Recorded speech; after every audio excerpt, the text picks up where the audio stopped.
Yo, what is up, Summit people? So today is the last bonus session of the Movement Marketing Summit of 2015. And I'm really excited to bring you guys some of my great friends, Chris Cerrone, Laci Urcioli, and we're going to talk about all things podcasting, but we can go in some crazy directions today besides just podcasting. So I want to talk about building an audience.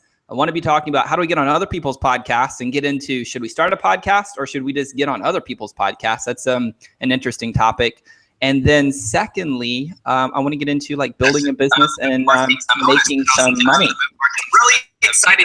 And real fast, somebody, I don't know if Chris Laci, you guys want to put headphones in? And we're going to talk about all things podcasting, but we can go in some crazy directions today besides just podcasting. So I want to talk about because I have like delay. I mean, not delay. I hear like a feedback from you guys in my headphones. So I think maybe you guys are playing the live stream video, maybe, or something of that nature. Okay, awesome, sweet. Sorry about that.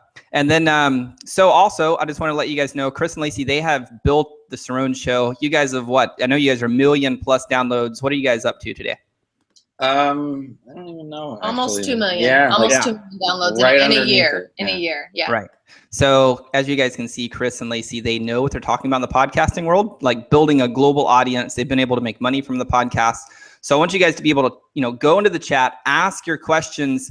And the last thing I want to do before I let them kind of take the stage here is one of the reasons I brought Chris and Laci versus some of the other podcasters is if I had a child, I literally would hand it over to Chris and Laci. That's how much I trust them. And so I know that they're going to bring you guys immense value and shoot you guys straight and steer you in the right direction. So welcome back on for a bonus. Thank you so much. Let me just say something before we start anything. I hear all the time, and I'm sure you and the people that are watching hear this all the time, like, oh, my great friend and blah, blah, blah, blah. Like, we literally are friends in real life, very good personal friends. So that is true, number one. But to tie that into this whole theme in podcasting, this friendship that we have, and we've met in person, we talk on the phone, like an actual true friendship would not have happened if it wasn't for the show. Yeah. So thank you for having us on. But also I wanted to make that point that, like, it's not just about money and fame and glitz and all this crap when you have a podcast. Like, you can form really, really good personal relationships too. Awesome. So, dude, let's hop into that because well, I didn't meet Laci at all, really. I actually met Laci through you, but I did meet you through the infamous mastermind at the mansion in Arizona. And that's kind of where we first started our relationship together. And then, like you said, you invited me onto your podcast, which then solidified that relationship because we spent more time together. And then we started texting back and forth, and now we're just like super good homies. And then I met Laci actually offline at podcasting event here in Dallas almost a year ago now. Yeah. And so we've been able to kind of go back and forth and really build this friendship. But for you, man, like, what have you guys seen as like probably the biggest benefit and why people, or why not, people should have a podcast? Relationships, 100%. Inevitably, in any business, in any career, anything you try to do in life, having relationships inevitably can grow you in whatever direction you want to go. So for us, we've met somebody from every walk of life, I think, just because of the show. We're really proud of the fact that we don't just interview people to interview them. We interview them to have them in our lives and hopefully grow from there. And inevitably, because of that, because of those relationships, we've gotten business opportunities, we've gotten marketing opportunities, we've gotten opportunities to speak on other people's stages, essentially. And it's all from relationships. So I'm hoping as people are listening and trying to learn about podcasting and try to learn about what the best thing is to, why would I want to do that? It's please don't make it just about making money, and please don't make it just about growing your business. You have to have an innate love underneath all of it of meeting people and talking to people and connecting with people for the right reasons, and everything else falls into place no matter what you do. Yep. Awesome. I like this conversation that we're talking about relationships here. And I have this conversation with many of our clients. They're like, oh, I want to start a podcast. And I do my very best to talk them out of starting a podcast. And if they persevere and they're like, no, I really want to, I always tell people that it's by far the best networking opportunity, I think, probably available. There's two networking opportunities. One, podcasting. Two, doing Google Hangouts, which is essentially a video podcast, but it's still essentially the same thing. But it gives us access to people that we would have never, ever had access to before. I mean, we did this virtual summit here, the Movement Marketing Summit, Andy and I, And it ultimately was a podcast on steroids. We did, 50 plus episodes or shows, I guess you could call it, within 2 weeks. That's like a year's worth of podcast episodes if you're doing one a week in 2 weeks. But, we built relationships with Michael Port and Vivica Van Rosen and continued our relationship with you guys and many, many other people that if we didn't have the stage, we wouldn't have been able to invite them into it. So I'm glad to hear you guys talk about relationships. But how do you guys leverage these relationships? Lots of people are like, oh, I want to have my own show to build my own audience. But ultimately, how do you actually, leverage these relationships you guys are using the podcast to build?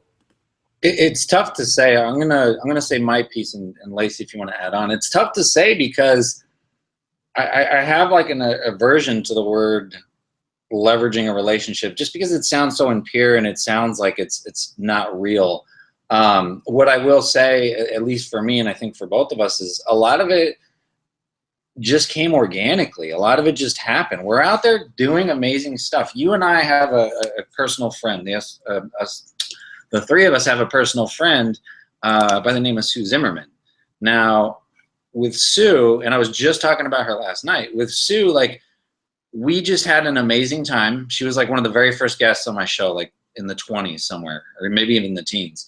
And just kind of kept in touch and fostered that relationship as if she wasn't Sue Zimmerman and I didn't have a podcast, and we just met on the street.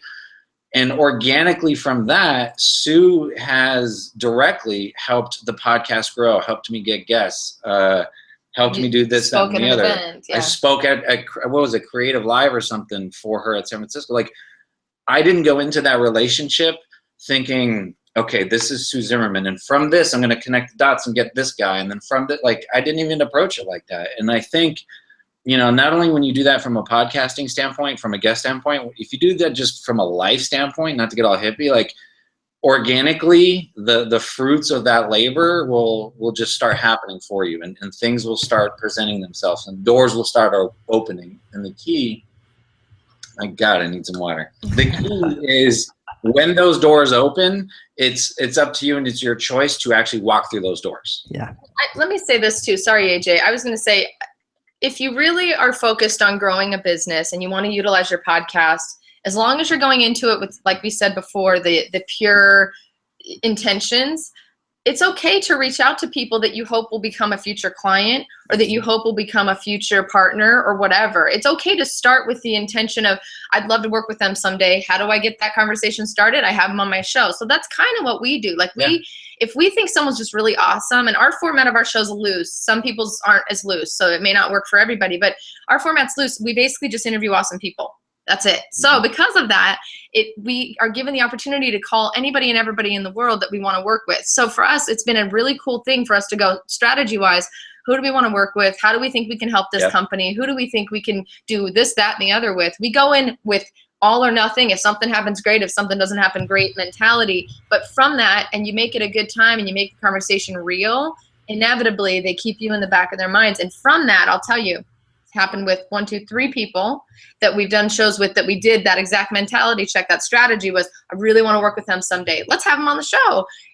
6, 8 months later, randomly we'll get a phone call. We really need you to help us produce our podcast. We really need you to help us do our marketing. Remember that time on the show you said this? We really, really are interested in learning more. So it has opened doors because we had that strategy. But you have to not be so vigilant about that strategy that if it doesn't work out, or you then follow up too many times and you become too salesy, that you make people go away. You have to really go in with a pure heart and a pure intention.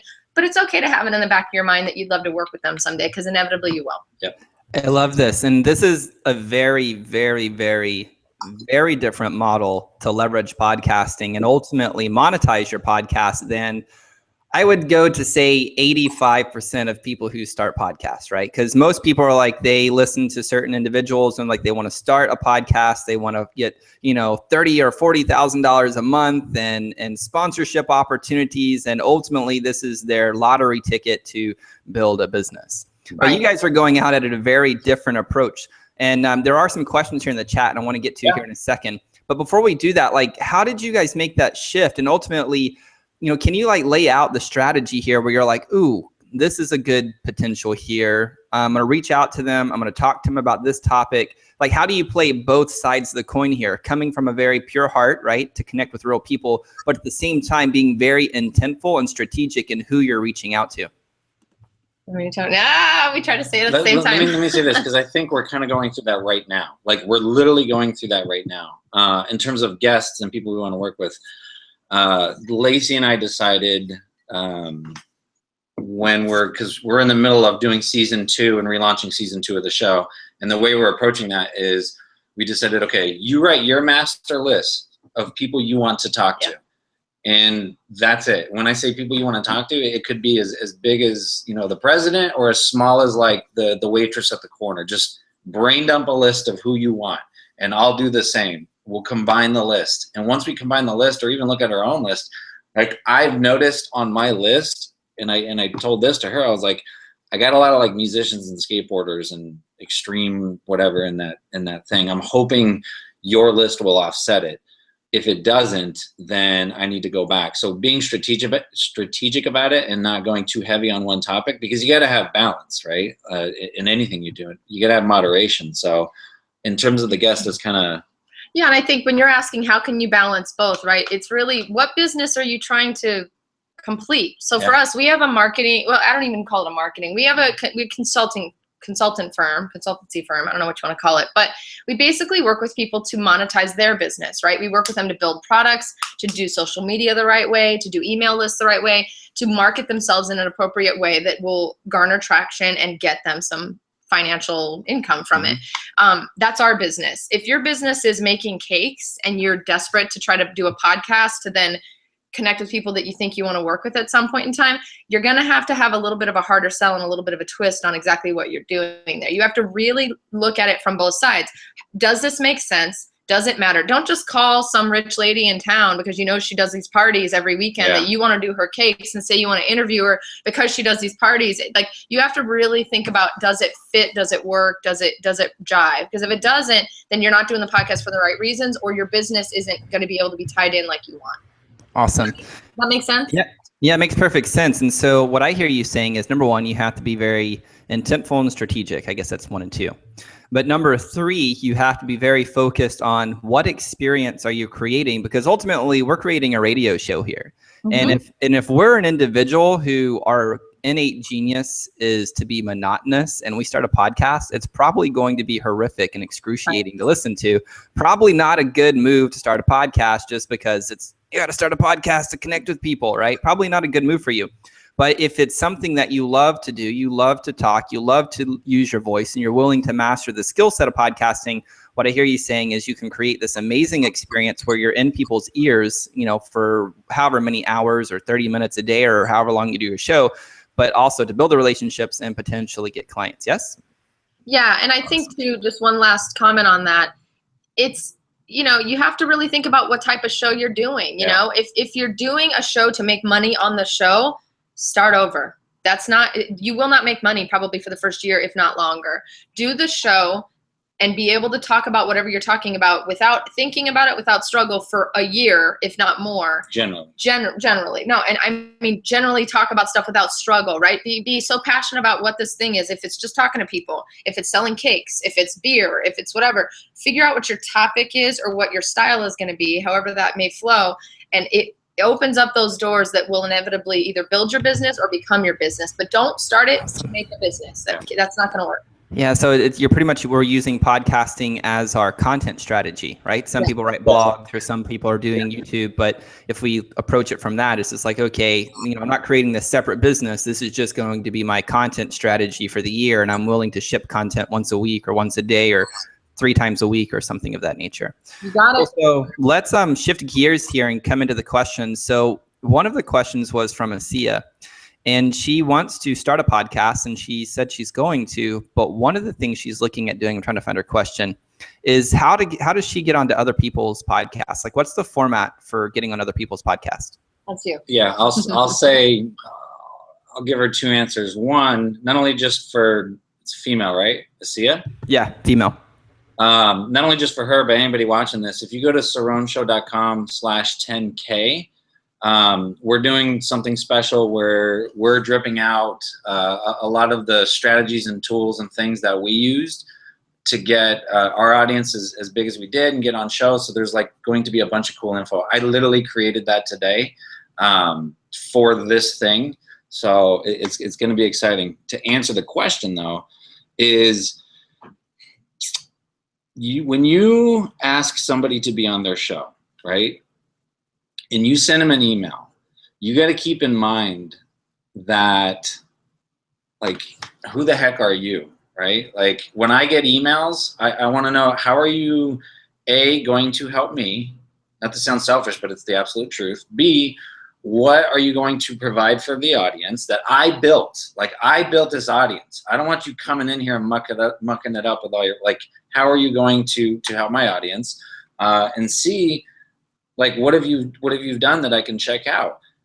With that said, you don't have to be big, you don't have to be famous, you don't have to be anything. And if you don't have anything to check out, then flat out say, like, I'm just getting started out, but here's what I know. So when you're emailing people to be on shows, like, pick the shows that you know a lot about, that you could provide, I don't want to say this word, like, provide value to them. Like, I really didn't want to say it, but it's the truth. He has an aversion to using any hot button marketing terms. Because people ruin the words. Well, I think it makes sense in what your context of what you're saying. Yeah. I think it's important to, like, make sure it makes sense. Yeah. I got to tell you, we get probably 2 to 5 emails a day or every other day of people asking us to be on our show, which is flattering and amazing. And I'm not tooting our horn, and I'm trying to be, I don't know, be somewhat downplay this a little bit, but it's so frustrating when we see these emails come in that are, hello, Mr. this, Mr. that, whatever, right?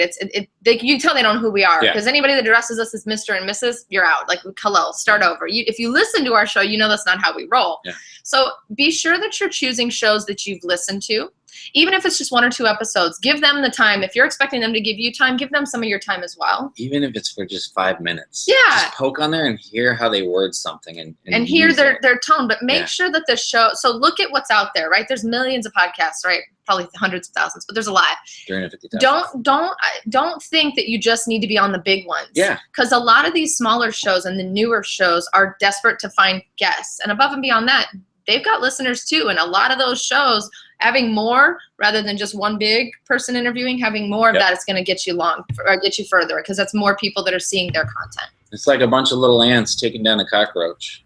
Like, the more you have out there, the power in numbers, you're going to take down that roach. The more shows you're going to be on, like, you're just going to show up everywhere. And the perception, which is the reality, but also the perception is, who the heck is this person? They're literally on like 20 different podcasts, 20 little ones, but who cares? Also, the last tip, sorry, AJ, don't send a novel. Don't send a novel. Don't send a novel. 2 paragraphs max, clean and simple. Hey, checked out your show. I love it. This is why I think, this is what I like about it. Make sure you compliment and say something that you like about the show so they know you listen.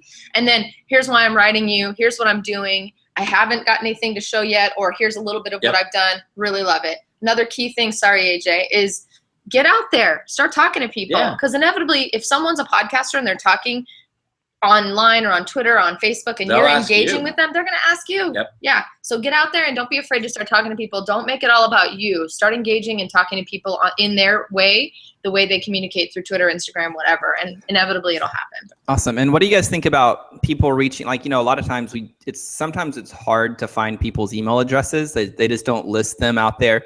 So what is your view on people reaching out to you guys or to other podcasters, other hosts, via Twitter or via Instagram to open up the conversation, to then take it to a DM or a PM, and then to email and stuff of that nature? We've gotten guests on our own show from Instagram and Twitter, both platforms, because we didn't have an email address, or if I could be blunt, I was too lazy to go digging. Like, I knew I followed them and we chatted. Why not hit them up right there? And also, sometimes people aren't as engaging on email. If you're hitting them up in the platform in which they're opening up and they're sharing their thoughts and they're sharing this and that, like, use that platform to connect with them. That's going to give you a much deeper connection than someone who gets a random email blindly from someone who it may go to junk too. So they may not even check email. Yeah. Awesome. I can attest to this. Like, if people send me an email, it may take me 24 to 48 hours to get back to you, just because I get so many emails. But if you send me like a Facebook private message, it's a lot faster. Or if you send me a tweet, not a DM, but a tweet, it's a lot faster. Instagram a lot faster. So I can attest to that. And I can also tell you that, you know, you guys mentioned being on multiple podcasts. Don't worry about the size. Like, oh, well, that one's small, I'm not going to be on it. Like, if you have the opportunity, go after every single podcast you can that's in your target market.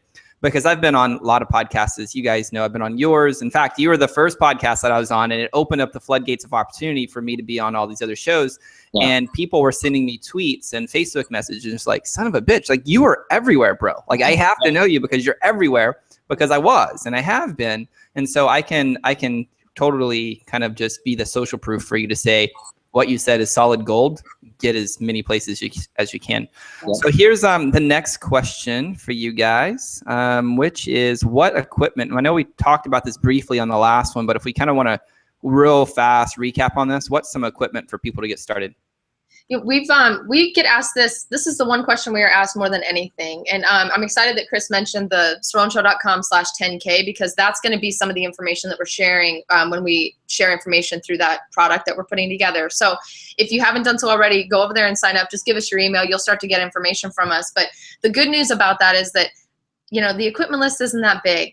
And it's really not that extensive, and it's also not expensive. I think what Chris and I have noticed about people who are doing podcasting or starting podcasts is that they either do one of two things. They either go to the left, which is don't care about the audio, gonna do it how I feel. I'm gonna talk into my microphone on my headphones and I'm good to go. And the audio inevitably stinks, and then people don't want to listen because it's hurting their ears and it's hard to listen to. Or they go the way opposite, which is I got to buy everything. I've got to spend $3,000. I've got to buy a mixer and all this stuff. You don't have to do either of those. You need to find yourself somewhere in the middle.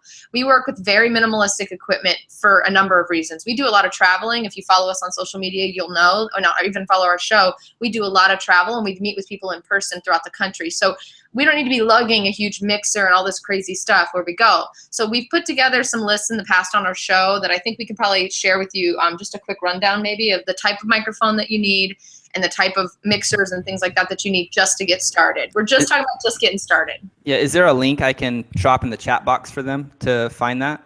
Yeah, go to cerroneshow.com/backpack. It's everything you need to literally put in your backpack and be on the go. Yeah. But if you are just starting out and you are on a dire budget and it's so shoestring, it's not even shoestring, ATR 2100 is the microphone. They sell it on Amazon. It's about $50-$60, I think. That's the same microphone Laci uses on our show. So if you want to go check out the audio quality, a ton of people use that microphone.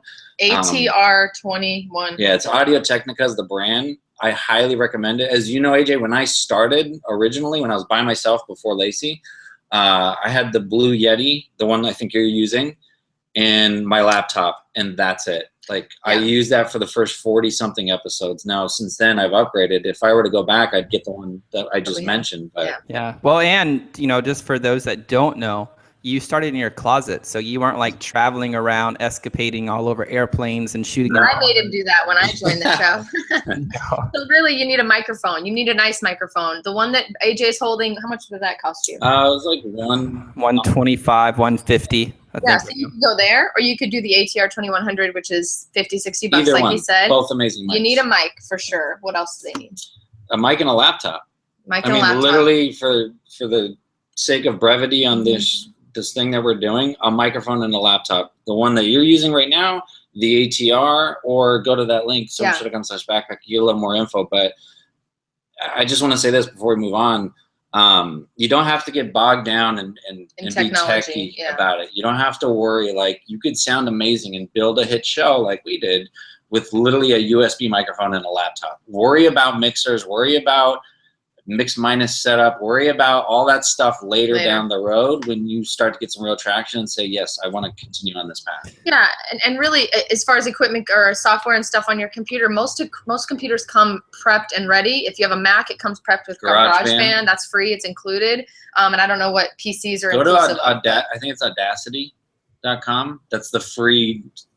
Yeah, it's a free program for Windows. We used to use it when we recorded like scratch tracks and demos when we were writing music before we went to the studio. So it's literally a microphone and a laptop, and as long as you can download that software, you have GarageBand on your Mac, you're set. You're good to go. That's it. Record calls on Skype. If you have Skype, that's free, or Google Hangout. You're good to go.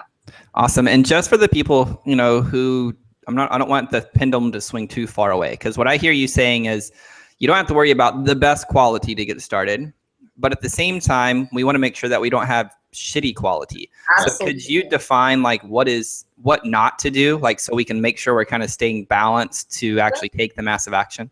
Yeah, and the reason why I kind of wince is because, I mean, it's kind of hard nowadays to mess up audio. Like if you're using a headphones, the audio is going to be garbage, right? If you're in a very noisy atmosphere, you mentioned I was in my closet, you're going to have crappy audio. I went in my closet because I had a house full of people and it was very loud. Like I wanted it quiet. Like you could do things to make sure that, you know, you're going to have great sounding audio, unless you're using like a headset mic from 97 or something crazy like that. Generally, everything they make is good. If you want killer sound, and this is not a paid endorsement, like use that ATR, because like I said, that's the mic that not only Laci is on, that is the extra mics that we have for our guests. And if I were to go back knowing what I know now, that would have been the mic that I bought for myself. Awesome. Let me say this too. Bad audio is not if a dog barks in the background. Bad audio isn't if a sirens swing by, because you know if you live in New York City, that's what's going to happen. Bad audio is not that. Bad audio is crackling. It's fuzz in the background. It's the host being really high and the guest being really low. It's muffled. It's hard to understand. That's when people get annoyed and they go delete and they turn your show off. So as long as you can hear each other, everybody sounds similar as far as levels go, and it's a clean background, let life happen around you, unless you have kids like Chris who are a little bit hard to handle and they're quite noisy. But other than that, just let it be. Don't get stressed out about, I got to be in a closet, I got to be silent, I got to be all this. Just get the best mic you can and go. Awesome. So we're looking at like starting for pretty much $100, ATR 2100, and then just be aware of your surroundings, right? Be aware if you're in an empty room, it's going to echo and it's going to sound hollow. So that's another reason Chris went to the closet, is because the clothes, they all act as a dampener or dampener. I don't remember the terminology, but good sound, okay? It gives you good acoustics. So that's pretty much all you guys need to get started. Now, here's the next question. Again, these are 3 questions from Asia, and this is actually a really good question. So we've talked about how to get on shows, other people's. We've talked about how to start a show. So now let's say we start, how do we get to, what are some strategies I suppose we could get into to make sure we, you know, hit let new and noteworthy. And let me make sure I'm not missing anything. She did say how to stay #1 in iTunes, or get to #1 in iTunes. Let me double check here before I turn it over to you guys.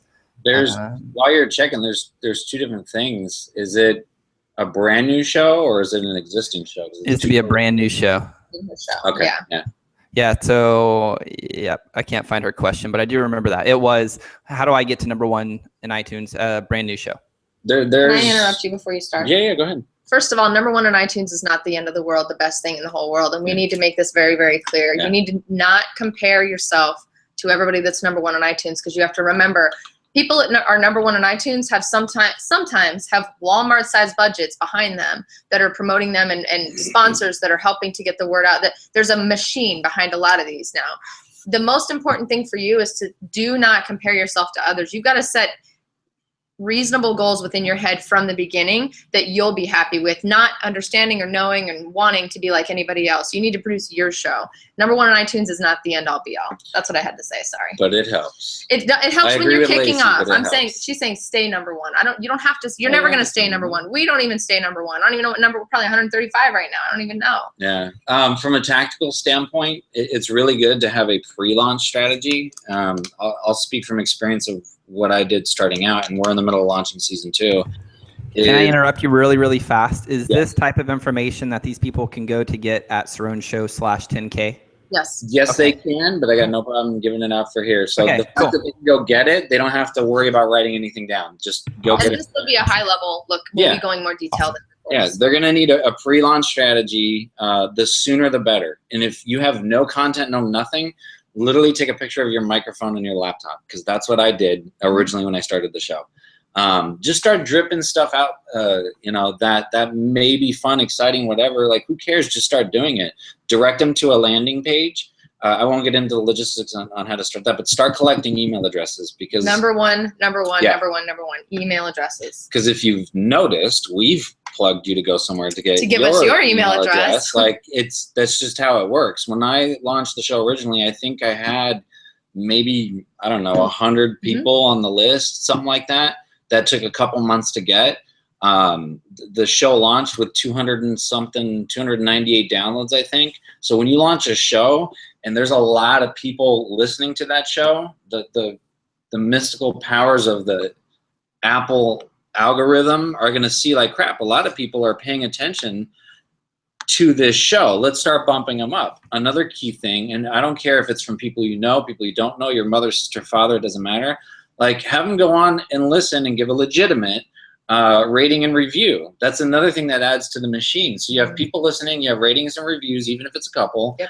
Apple recognizes that, and they start bumping you up. And you just got to keep that machine going. Always ask for a rating and review. If you remember, like early on, I would be talking to people on Twitter, and I would always say, hey, thanks. You mind asking, or you mind giving me a rating and review? You mind giving me a rating and review? Yeah, absolutely. And what do you think about the gamification of the rating and reviews? Like, I know multiple people, and we've finally figured out, kind of like you said, the ratings and the reviews are like the things that give your show legs, essentially, within that, what is it, 20-something day window or whatever. I don't know the exact date, but it's 8 weeks. Yeah. Yeah. And so lots of people give people an incentive. And I know a friend of mine, he came in with Warrior on Fire, completely ousted Joel Osteen, TD Jakes, and was like, we're coming for you, and actually hit #1 in religion, which is huge, right?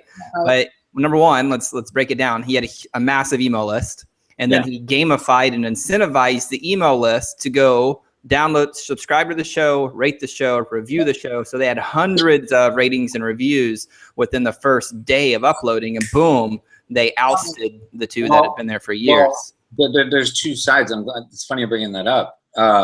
What he did, is it really gamifying? Because he used his list and he reached out to people and he basically said, give me ratings and reviews. I don't think that's gamifying. What's gamifying is when you belong to these little groups and clubs that exist, and I know you know about them as well, where it's, let's all rate and review each other's show.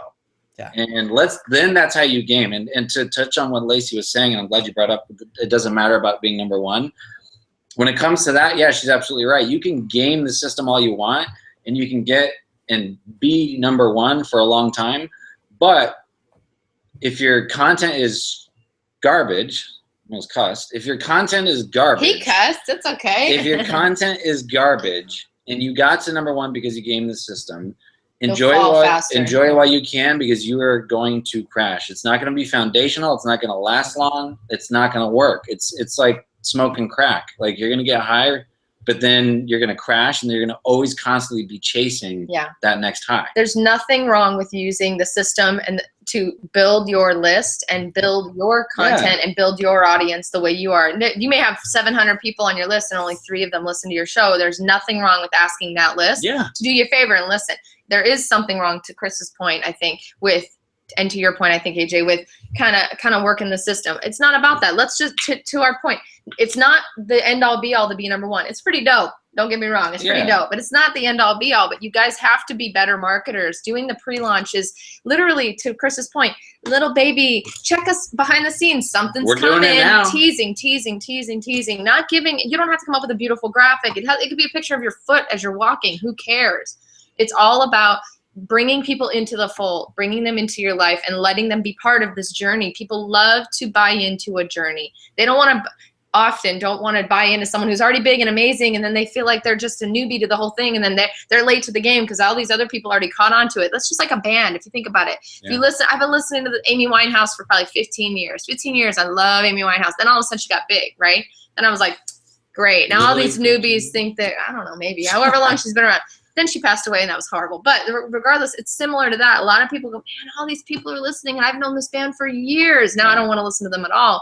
You want to be, from the beginning, part of it, and stay the long haul, so that you know the true artist, the true podcast, the true interviewer, the true host, whatever. It's really cool when you bring people into the fold. Yeah, and what I want to get into was, I actually encourage people to gamify, like find the way the system works and then use it to your advantage so you get exposure. I think gamification is a beautiful thing. And so I'm glad to hear, you know, you guys say, okay, pretty much the rules of the game in order to hit #1s in iTunes. Number one, you need to create an amazing show and have a show that people love to listen to. I mean, they're just like, oh my gosh, this is like the best show ever. And there is no right or wrong. It's just literally an authentic representation of the experience that you want to create. So that's kind of the first foundational piece. But after that, we have to have the pre-launch strategy, which people can go to cerroneshow.com/10K. Guys, highly recommend you guys go over there. It's free. Hop into what they've created because you guys are going to learn the stages and ultimately how they have generated 2 million plus downloads for their show. So it's huge. Go to cerroneshow.com/10K. So then we go pre-launch. And then once we get into the launch, think about if you have the capacity to do so, how you can incentivize your audience to ultimately give you the subscription plus the rating plus the review. And so in this instance for Warrior on Fire, I remember their marketing, they sent an email to their list and they said, hey, go give a rating and review and we're going to give you access to a free program. And I think the program was like about $1,000 of free training content that they've created. And then they said, take a screenshot of your review, your rating and review, and then email it to this address. That way, they did a couple things. That way, it forced people to do the rating and review if they wanted to be in the contest and to get the thing. And that was their way of monitoring it. And then, of course, Garrett had an assistant that then handled all of that. But the reality is, this is a strategy that no matter what stage of the game we're in, whether we've been in the game for a while or we're brand new, this pre-launch plus the gamification of the ratings and the reviews is a way, like it's proven that's the way to hit #1 to ultimately build your audience faster. We also, AJ, have given an incentive on the show for people. We did a giveaway, didn't we? We had somebody donate something to us or a product of some sort. Nomad product. It was a USB charger, I think, to get rating probably and a $60 value. But people listening, we said, listen, you know, from this date to this date, we're going to be looking at all the ratings and reviews. So go in and rate and review us, and we're going to pick. It was like the funnest most funny, the most something. And so we've done that a couple times on the show, and it's helped. It's bumped our ratings and reviews up 50, 20, 100. It just depends. So that's nothing wrong with that too. Yeah, and I remember you guys doing this strategy because you guys called it the most creative. And at the beginning of every show, of course, you had your intro, and then you guys come and did back and forth banter, and then you got into reading a few of the most creative, and you selected the winner right then and there. I love hearing their name on the show too. So it's a really great way to engage with your audience because it's hard to do that since it's not a radio show that people can call into. You know? Awesome. So here's another question for you guys. Let me put me back on camera here. And then so one of the other questions, I'm trying to keep these in order so Asiya is not the only one getting feedback here. Boom, I got her. Let me hop into Christian. Okay, so I hung out with Christian in Arizona. Christian, glad you're here, brother. And he said, okay, what do you recommend for sound dampening in an office or traveling, or do just the mics like the ATR? Do they just do a great job with maybe a dampener, a screen dampener over it? But like, what can they do for traveling or in their office to dampen the sound? Let me just say something real quick because I know Laci has an answer for this. The ATR 2100, I swear I'm not trying to whore out this product, but the ATR, the way the direction goes on the mic, like straight on. It's straight on. It kind of dampens itself. Like, we have a muff over ours. That's to know. Yeah, it doesn't. I don't know if it comes with a muff, does it? I don't think it does. I don't know. The muff's like a buck, but the muff helps. They usually don't. You usually have to pick up the sound dampener. Yeah. But that mic alone like helps out with the sound. Now, if they've already gotten a mic and they're already doing their thing in an office, I've seen some very creative people do some very creative things. I'll give Vernon Ross a shout out. Is that what you're going to say? Nope, I haven't. Okay, I'll give Vernon Ross a shout out. I don't know if he does this anymore, but when he was starting, he was in his basement, which had like air conditions and all stuff going on. And he took basically a cardboard box and built this little like tiny sound booth that he may have put in socks or something on the walls and stuck the microphone in there and just spoke into the box. And it sounded amazing. And we have someone, for a while we were running a, it's called the Next Level Society, this private consulting coaching group. And it was really cool because one guy he's like a massively cool podcaster. He's done like 5 or 6 podcasts, and he finally, I think, found his niche recently. But what's cool is he's also an airline pilot. So he's always on the go, always in a hotel room.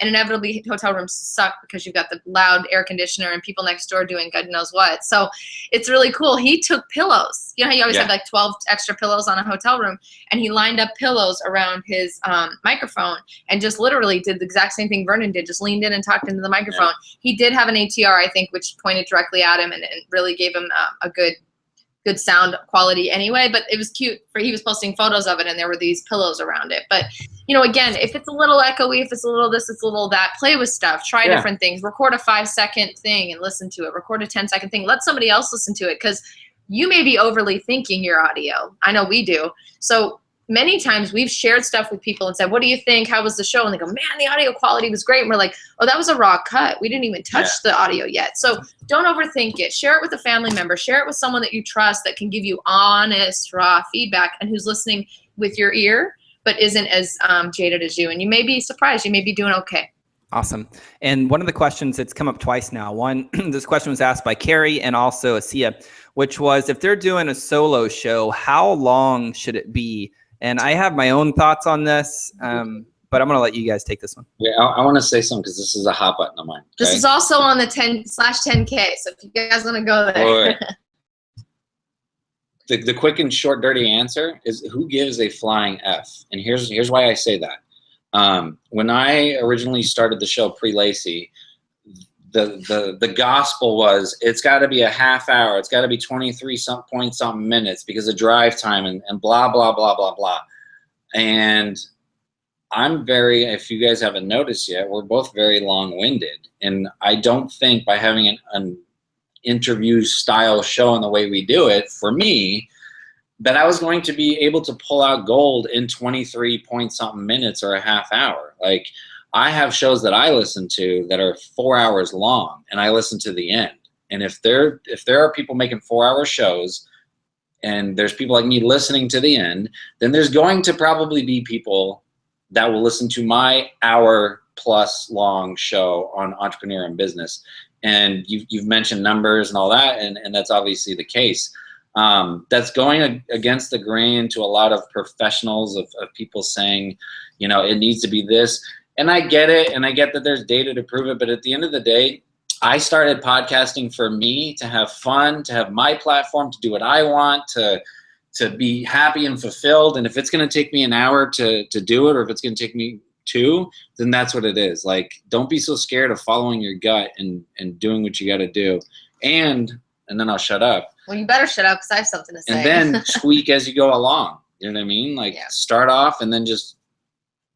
We're kind of willy-nilly when it comes to this, obviously, based on what he just said. But I think the good news is that you know what your content is. If you, again, I'm going to use the cakes thing again, because I don't know, I must be hungry. But if you're talking about cakes and making cakes and you're a bakery or whatever, you need to decide, like, at some point when you feel like you're talking by yourself on a mic, how long before you start questioning if you've gone too long. The minute you ask yourself, am I talking too much, is when you probably need to wrap it up. The minute you're asking from any of the other people who are in the room, I don't know, if it's an interview, oh man, this feels like it's gone long, that's when you need to wrap it up. Essentially, it doesn't matter. It doesn't matter if you're 5 minutes, 10 minutes shows. Some people do 15-minute shows. So for us, it doesn't really matter. You really need to find what works for you and for your audience. But the key indicator really is, you know, when are you starting to wrap it up? Yeah, it's one of those things where you got to know what you want to do, and who cares what people think. I mean, that's really the basis of who we are. We do a lot of things like that, and it's worked. Yeah. But yeah. And we do an interview show, which makes it easier. Chris brought me on about 50 episodes in, and at the time you were doing about an hour show, right? Sometimes we've done 30-minute shows. Man, those 30-minute shows people love. But then if we don't do an hour show in between the 30-minute shows that we do, people get mad because they want to hear us more. So you've really got to listen to your audience and be willing to take criticism, but don't rely heavily on that. You got to go with your gut. But as soon as you start asking if you've been talking too long, like I'm doing right now, is when you need to wrap it up. So I'm wrapping it up. I want to hear your I do too. So my thoughts on this, it all comes back to the experience that we're creating, right? So everybody knows that I toured for 10 years. And so I'm really big on, no matter what we're doing, whether we're writing a blog, whether we're doing a YouTube show, whether it's a podcast, It all comes back to the experience. So kind of like what you guys talked about, you guys don't talk for the sake of talking and hearing yourself talk. Like if you did, nobody's going to listen to you because you're not creating an awesome experience for the people. Yet at the same time, you don't want to be like, well, you know, studies show 25 minutes because that's the average travel to work, and therefore that's my audience and that's who I want to hit. Of course, if we're doing an entrepreneur show or something of that nature. So I'm going to stick to that mold because that's what the data says, but yet intuitively we're drawn to create some other experience, like a hip hop record rather than growing up. I mean, here's an example, analogy for you, Chris Cerrone. Miley Cyrus grew up with Billy Ray Cyrus, right? So she could have said, well, my dad was a country artist, so therefore I'm going to be a country artist. And he has probably the biggest single, right, of the 80s, right, of the Boot, Scoot, and Boogie. And so she said, I'm going to listen to this because he knows the secret and he knows the data and he has the relationships. Rather than listening to herself to say, no, I'm going to do pop and I'm going to be crazy and everybody's going to hate me, but I don't care because this is who I am. I'm Miley, right? So, and as a result, she grew this huge audience, right, by listening to her own intuition. So that's kind of my take when it comes to podcasting, is we have to pay attention to what is the experience that's coming through us from source that's saying, hey, I want you to create this into the marketplace. Like, we have to listen to that. When it comes to the questions that we're going to ask the guest, if they're controversial questions and you feel called to ask them, ask them. And just because other people don't ask those questions doesn't mean they're not valid questions, you know? So that's kind of my rant on that. Not asking the same questions everybody else is asking too. There's a component to that as well. Sorry to interrupt you. No, I mean, yeah, you're spot on, right? Because it comes back to, you know, you guys always talk about this. Don't create the show that everybody already else has, right? Create your show. I mean, here's another example. Ellen DeGeneres. I actually like her show. And she could have said, well, Oprah has the longest running successful talk show of all time. So therefore, I'm going to model Oprah's show and just recreate Oprah, but as Ellen. But she didn't. She did her own version of a show, which was, and still is, uber successful. And so I think the podcasting realm, people have to kind of wake up and look at the data and know the science and the formats, but at the same time, allow themselves to show up to create their own experience. Cool. So I think we beat that one. So here's another question for you guys. Let me pull back up my camera so people aren't like looking at you guys like, what in the world are they doing over there? How do you guys find guests? Oh, great question. Yeah. I'm taking it. Get out of the way. Go ahead. We do a number of things. Again, whatever your topic is, whoever you're reaching to, you need to think about either, hey, who do you want to work with? Or B, who's just interesting and cool that you know will be gobbled up by your audience. So before I go into how we find our guests, I want to say, please, for the love of goodness and everything in the podcasting world, please, please, please, please, please do not interview people that have already been interviewed on 700 podcasts. I'm begging you now, please, please, please. We're guilty of doing it as well. A little bit, not a ton, a little bit. And we may be guilty of doing it one time or two times in the future, but it is such a downer when we see new people start podcasts and they interview the same people that everybody else has interviewed, even though they think they're going to try to do it differently. Inevitably, it never works out. So that's my beg, my plead with all of you. Please, please, please be unique with your audience and with your guests. But how do we reach out? How do we get our guests? You know, we really just make lists and do brain dumps. And we're lucky we have a partner, right? We have someone that we can bounce ideas off of. But really start to make a fat list of dream guests. Once you build a platform and you have your thing, your show, you'd be surprised at how many people love being interviewed and love feeling like they're wanted and desired and feeling like they're smart enough to be asked questions by somebody who may want to interview them. It's really, really cool when you reach out to a dream guest that you thought would never, ever. It happened to us 2 or 3 times last season. Maybe more, actually. We reach out to somebody. It's a fly. No way. They're never going to write me back. And boom, they write you back. And boom, you have a conversation. Like, and guess what? You have them on the show. They have a great time. And boom, we're friends now. It's amazing. This is someone that was a dream. And now we're best buds. They're inviting us to movie premieres and things like that with them. So those moments are like the most amazing wins. When you land a guest, you make that experience incredible. And then the follow up with it is just chill and cool. And you guys are able to build something from it. So don't be afraid, I guess. My only advice is to reach out to anybody that you can, even if it's President Obama, reach out. Doesn't matter. Yeah, so I want to hop in here too. And so I think it comes, number one, be clear on what your show's about. So you guys are really clear, right? You guys interview like cool people. So anybody you find cool, you reach out to. Pretty simple. So you have to know the theme of your show. And then once you know the theme of your show, it's really easy. You just start making yourself aware of, oh, I'm looking for people who could serve this audience. And so as you guys are using Twitter or using Instagram or Facebook, and instead of just being like, oh, I have a new follower, all right, and leaving it at that, no, take the step further to go look at their profile, pay attention to who you're drawn to as far as their imagery, and then go look at their bios and be, oh, these people are interesting. Click on their links, check out their sites, and be, oh man, this person would be perfect for my audience. And go ahead and send that, that tweet to them, or that Instagram mention, or Facebook DM, or whatever. And to me, that's how you get guests, and it's not rocket science, and it's very easy and fun. Can I make one more point? Sorry. Sure. Something I didn't even realize I was doing this until recently. We were doing our brain dump list for the season 2.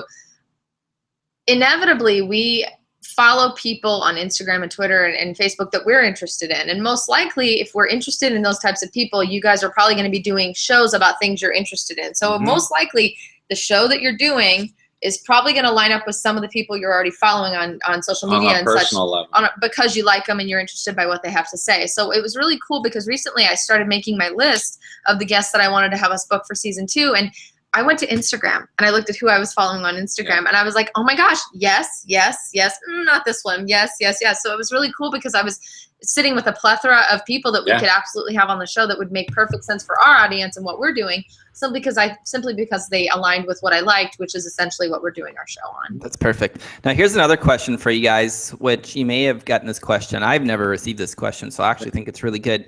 And it's coming from Ling So. And so her first native language is Chinese. And she's wondering, her second language being English, could she do, or should she do a podcast? Like, will people actually listen to it? And this brought up the thought for me of, is there even an opportunity to do a Chinese, like a Chinese language podcast, just targeted at other different cultures like Chinese or Hispanic, or what are your thoughts on that?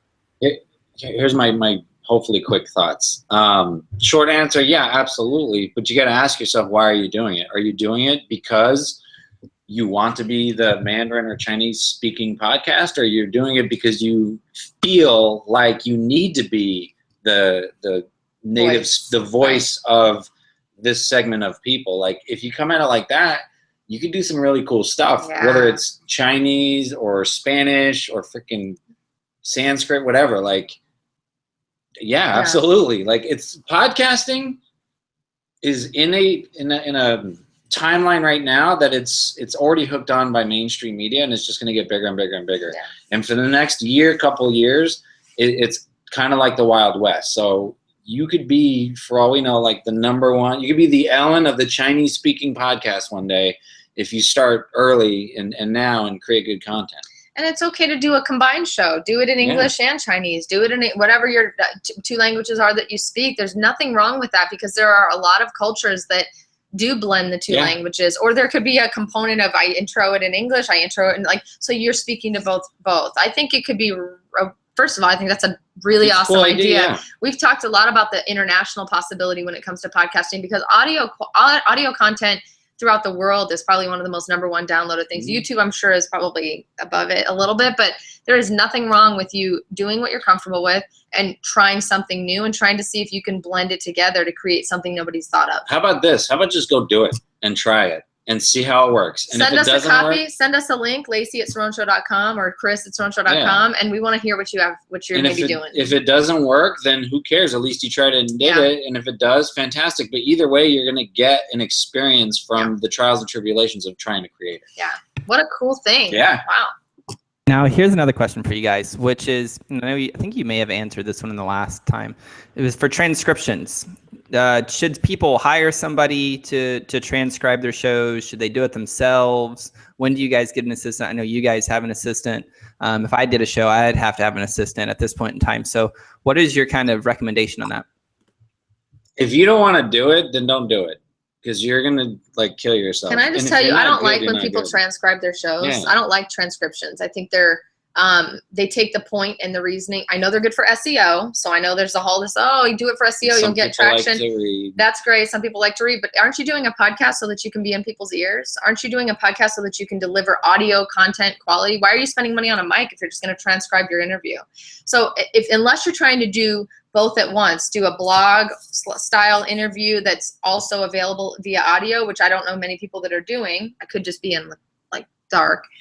I would recommend taking the high notes and the high points out of your show and creating a bulleted list and creating a really great summary with a great written intro, great outro. Hook them to listen to the actual to want to show. click and listen. And the reason I say that is there's something, and I'm taking this from you, there's something so romantic, you always say this to me, about being in someone's ear and on their drive to work or during the gym time or whatever. You really, that's what's going to create connections. People don't create connections with words. They create connections with sound and voices that then the words can solidify. So do you need to hire somebody if you're planning to transcribe your show? Sure. Can you do it cheaply? Sure. Through Odesk or through all these other. There's so many people out there. We have an assistant. She works on multiple things, but she mostly works in our business. But the reality is that you don't need to transcribe your show. Like give people a bulleted list or like a summary and move on. If you're real mechanical and you're not liking what we're saying right now, then go do the transcription. There's no right or wrong answer. This is just our belief in what we like to do, and we think others. If you have the money and you want to spend it, go right ahead. So the reason I'm laughing over here is one of the questions came from Carrie, and she said, well, what about deaf people? And so I was dying laughing because I'm thinking, why in the hell are they going to be on searching for podcasts if they can't listen in the first place? So that's an opportunity for all of you to create a blog out of your podcast transcriptions and target them to deaf people only. There you go. Well, real quick. It's true. You could start getting into 58,000 different what ifs. It all goes back to, what are you doing for your audience? I don't know how to phrase this without sounding like bad or inhumane or whatever, but we chose our audience and we're playing in this sandbox. The minute we start catering to every last person, then we're not the government. You also get real busy with stuff that you never expected to be busy with, and then your show suffers. So you need to pick a box and stick with it, and then start to evolve and expand that box as you grow and learn. Love it. I always tell people, if we try to be everything to everyone, we become nothing to no one, right? We're just it's not going to work. I mean, So this brings us to our next point, which is good. And let's say we start out targeting deaf people. I don't know why we'd have a podcast targeting deaf people, but let's pretend like we're creating a podcast targeting deaf people. Okay. And ultimately want to shift gears. What is the framework here? And is it okay for our show to shift gears? And I'm really glad that this question is targeted at you guys, because you guys have shifted gears multiple times. So let's talk about that. I think it starts with the journey. Again, as I mentioned, you're not going to have everybody who joins your show or listens to your show be there from the beginning, but cherish those that are there from the beginning, because and with podcasting, it's really interesting. I never realized this until about 6-8 months in, that people really enjoy that journey so much that they will go back to the beginning and listen to the beginning shows all the way through to where you are, unless you've been on for 9 years, and then that's not going to be possible. So be aware of that, and be aware of people who want to feel that journey with you. And nobody stays the same forever, all day and ever. Amen. Right? So be okay with shifting and making changes. One change that we made was Chris was a solo interviewer, right? Yeah, solo host by himself interviewing people, and sometimes doing shows on his own with no guest.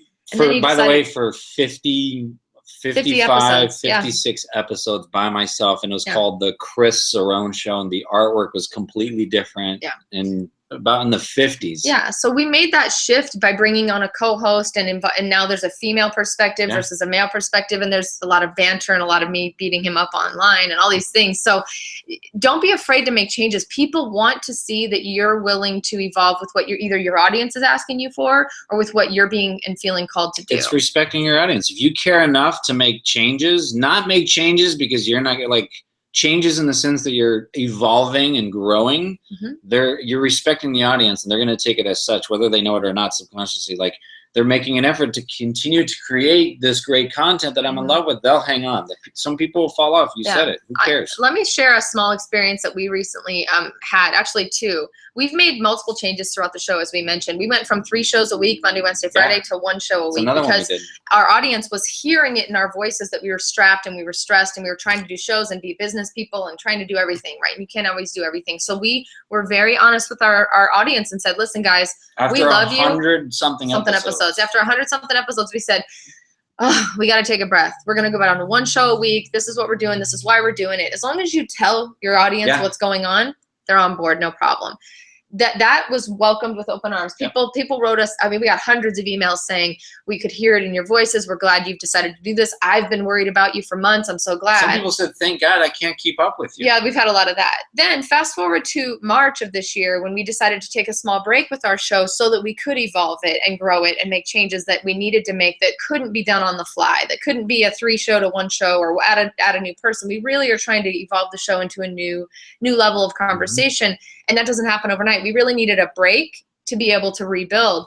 We did it wrong. And I'm going to admit that we made a mistake. We didn't tell our audience. I'll tell you what, me and Chris were like, to the strap to the table, like stressing out about all the work that we had to do. And then the podcast was this thing that used to be fun, and then it became no fun because we made it work. We made it turn into work, and we weren't following our hearts. We knew we wanted to change the show, but we were fighting the changes we wanted to make because we were worried about upsetting our audience, which is not a good thing to do. So we just cut it. We just stopped doing the show, which is the worst thing you can do. We made a huge mistake. Like the last season of Alf. It was, last season of Alf. Nobody knows what happened to Alf. The season never ended. So for us, we didn't tell our audience what was happening. Now, the good news is we had very loyal listeners and loyal followers, and we are now starting that conversation again. Luckily, we built an email list. Very important. Luckily, we stayed in touch with many people on social media. So we've done it perfectly, and then we've done it not perfectly for both times. And I'll tell you what, it's been an amazing learning experience because we learned very, very much so. All you got to do is talk to your audience and be honest. All you got to do is be honest, and they will follow you. Awesome. So we have covered a lot of topics, everything from launching to equipment to audience building to monetization. Let's go ahead and wrap it up. And so what are you guys have any parting words you want to leave with the people here when it comes to building an audience, launching a podcast, or any parting words? Just do it. Just freaking do it. That's it. That's all we have to say. That's it. Awesome. Well, guys, Chris, Laci, thank you so much for joining us, for being part of the Movement Marketing Summit. For those who are here and listening to the replay of this, if you haven't watched their first summit interview, please go back into the summit. You guys have access to it for as long as the internet's available. So go listen to it, because we get into the exact art and science to starting your podcast and building your audience. And this episode here, or this session, whatever we want to call this, is more about just answering your questions and showing up and serving you guys and adding immense value. And always go to, if you guys haven't, go to cerroneshow.com/10K. That way you guys are going to get all of their updates, what they have going on with their show, how to launch your show, and just hop into their sandbox. It'll serve you guys immensely. So Chris, Laci, thank you guys so much. And for everybody, thank you so much for being part of the summit. And we will see you guys soon. Peace. Thank you.